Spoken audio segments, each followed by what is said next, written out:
Ayan.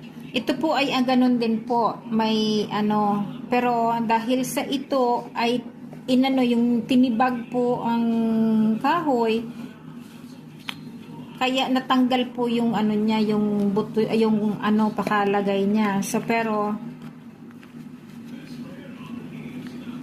kaya po ito ay so bali ganyan po siya ang ano niya, ganyan talaga siya. So ito po natibag siya, kaya ito na lamang ang ano, ang natirang napunta po sa akin.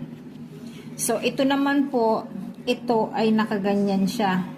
Ano natin, higa natin ano para kita ninyo. So ganyan po siya.